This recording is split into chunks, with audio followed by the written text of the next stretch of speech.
நான் போயிருந்தா முதல்ல தான் வச்சிருப்பேன். ஓட்ட முடியாது என்ன பண்ணுவேன்னு கேட்டிருப்பேன். நீங்களே யூனியன் ஆஃபீஸரை தேர்ந்தெடுத்தா யூனியன் ஆஃபீஸ்னு ஒரு தேவையே இல்லையே, மேனேஜர் ஆஃபீஸ்னு போட்டுக்கலாமே. மேனேஜ்மெண்ட் தான் யூனியன் இல்ல, மேனேஜ்மெண்ட் யூனியன். காலையிலேருந்து நடந்த எல்லா பிரச்சனைக்கும் முத்து தான் காரணம்னு சொன்னால் ஒத்துப்பீங்களா? கண்டிப்பாக யாருமே ஒத்துக்க மாட்டேங்க. அன்டில் 24x7 பார்த்தவங்களுக்கு ரொம்ப நல்லாவே தெரியும். பார்க்காதவங்க தயவு செஞ்சு இதை கொஞ்சம் பொறுமையாக பார்த்தீங்கன்னா பெட்டராக உங்களுக்கு புரியும்னு நினைக்கிறேன். இந்த டாஸ்க் என்ன அப்படின்னு சொல்லி பார்த்தீங்கன்னா, இது ஒரு லேபர் அண்ட் மேனேஜ்மெண்ட் டாஸ்க்கு. காலையில் ரேங்கிங் படி பிக் பாஸ் வீட்டுக்குள்ளே இருக்க 15 பேரில் 8 பெஸ்ட்டான கேண்டிடேட்டை முதல்ல 1லேருந்து 8 வரைக்கும் வரிசைப்படுத்த சொன்னாங்க. அதில் ஒரு 8 பேர் அவங்கெல்லாம் மேனேஜர். பேலன்ஸ் இந்த 7 பேர் இருக்காங்கல்ல, அவங்கெல்லாம் லேபர். இந்த டாஸ்க்கை பொறுத்த வரைக்கும் இந்த டாஸ்கில் லேபர்ஸ் எல்லாம் வெளியே தான் படுத்துருக்கணும். அவங்களுக்குன்னு ஒரு குவார்டர்ஸ் மாதிரி கொடுத்துருக்காங்க, பாயத்தில் காணி கொடுக்கப்பட்டிருக்கு.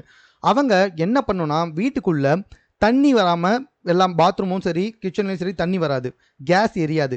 இது எல்லாமே செய்யணும்னா வெளியே வந்துட்டு சைக்கிள் இருக்குது, அந்த சைக்கிளை ஓட்டிக்கிட்டே இருக்கணும். இது எல்லாமே அந்த 7 பேர் லேபராக இருக்க அந்த 7 பேர் தான் செய்யணும். மேனேஜர்ஸாக இருக்க அந்த 8 பேர் வந்துட்டு அவங்கள வேலை வாங்கணும், அவங்களுக்கு நிறைய ரூல் போடணும், அவங்கள வேலை வாங்க வச்சு இந்த வீட்டை வந்துட்டு ரன் பண்ணி கொண்டு போகணும். இதுதான் இந்த டாஸ்க்.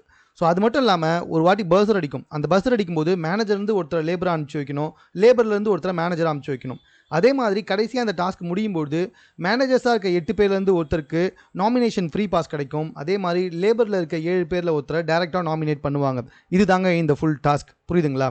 இந்த டாஸ்க்கை பொறுத்த வரைக்கும் மேனேஜர்ஸ் எல்லாமே ஒன்றா சேர்ந்து செட் ஆஃப் ரூல்ஸை வந்துட்டு முடிவு பண்ணுறாங்க. அதில் கண்டிப்பாக முத்து என்ன சொல்லியிருக்கான்றதை உங்களுக்கே வீடியோவில் காமிச்சிருப்பேன். நான் மட்டும் லேபராக வெளியே போயிருந்தால் முதல்ல அதை தான் செஞ்சுருப்பேன். சைக்கிள் ஓட்ட முடியாது போடா என்னடா பண்ணுவேன் அப்படின்னு சொல்லி கேட்டிருப்பேன்ட்டு ரொம்ப திமிராக பேசியிருப்பாரு, உங்களுக்கே தெரியும். அதே மாதிரி இன்னொன்றும் செஞ்சுருக்காரு. இவர் மேனேஜராக இருக்கார்ல, வெளியே போனவுடனே அருண் என்ன சொல்லியிருக்காருன்னா, யூனியன் லீடரை யூனியனில் இருக்க லேபர்ஸ் தான் முடிவு பண்ணணும், நீங்கள் முடிவு பண்ணக்கூடாதுன்னு அவர் சொன்ன பாயிண்ட்டு 100% கரெக்டு. ஒரு யூனியன் இருக்குன்னா அந்த யூனியன் லீடர்ஸை வந்துட்டு அந்த இடத்துல ஒர்க் பண்ணிட்டு இருக்கவங்க எல்லாம் ஒன்றா சேர்ந்து தான் தனக்கான லீடர்ஸை தேர்ந்தெடுப்பாங்க. ஆனால் இந்த இடத்துல முத்து என்ன சொல்கிறாருன்னா, இல்லை மேனேஜ்மெண்ட் தான் யூனியன் லீடரை தேர்வு செய்யணும் அப்படின்னு சொல்கிறாரு. இது கண்டிப்பாக ரூல்ஸில் கிடையாது. ரூல்ஸ் புக்கில் என்ன இருக்குது, இந்த டாஸ்க் ரூல்ஸை பொறுத்த வரைக்கும் லேபர்ஸ்க்கான ரூல்ஸை மேனேஜ்மெண்ட் போடணும். ஆனால் யூனியன் லீடரை மேனேஜ்மெண்ட் தான் தேர்ந்தெடுக்கணும்னு எதுவுமே கிடையாது. யூனியன் லீடரை தேர்ந்தெடுக்க வேண்டியது யூனியர்ஸ் தான், லேபர்ஸ் தான். அதை புரிஞ்சிக்காம முத்து சம்மந்தமே இல்லாமல் அவ்வளோ அட்டிடியூடாக இல்லை மேனேஜ்மெண்ட்டு தான் யூனியன் லீடரை தேர்ந்தெடுக்கணும் அப்படின்னு சொல்கிறாரு. அவருக்கு புரிய வைக்க ட்ரை பண்ணுறாங்க. சார் எங்களுக்காக ஒருத்தர் பேசும்போது நாங்கள் தான், லேபர்ஸ்க்காக ஒருத்தர் பேசுகிறாங்கன்னா லேபர்ஸில் ஒருத்தர் நாங்கள் தேர்ந்தெடுப்போம், நீங்கள் எப்படி தேர்ந்தெடுக்கலாம் அப்படின்னு கேட்டப்ப முத்து மறுபடியும் சொல்கிற ஒரே வார்த்தை மேனேஜ்மெண்ட் தான் யூனியன் லீடரை தேர்ந்தெடுக்கணும்னு சொன்னார்.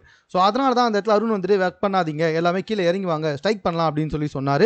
ஸோ அருண் சொன்னதில் எந்த தவறுமே கிடையாது, கரெக்டாக தான் இருக்குது. முத்து தான் சம்மந்தமே இல்லாமல், அதே முத்து தான் இந்த டாஸ்க் ஆரம்பிக்கிறதுக்கு முன்னாடியே நான் மட்டும் வெளியே போனால் முதல்ல இதான் சொல்லுவேன், சைக்கிள் ஓட்ட முடியாது போடா அப்படின்னு நான் சொல்லுவேன் அப்படின்ற மாதிரி சொல்லியிருக்காரு. அதையும் நான் வீடியோவில் போட்டிருக்கேன். ஸோ எவிடன்ஸோட 2 விஷயத்தையுமே சொல்லப்பட்டிருக்கேன். ஸோ காலையிலேருந்து நடந்த பிரச்சனைகளுக்கு காரணம் முத்து தான், ஸோ வேறு யாருமே கிடையாது. அது உங்களுக்கே தெரிஞ்சிருக்கும்னு நினைக்கிறேன். ஸோ இதுக்கப்புறமாச்சு யாருக்காவது சப்போர்ட் பண்ணணும்னா கொஞ்சம் நேர்மையாக சப்போர்ட் பண்ணால் பெட்டராக இருக்கும் தான் நான் நினைக்கிறேன். மேபி முத்துவும் பல விஷயத்தில் நேர்மையாக நடந்திருக்காரு. ஆனால் இந்த விஷயத்தை அவர் செஞ்சது தப்பு, அது நம்ம சொல்லி தான் ஆகணும்.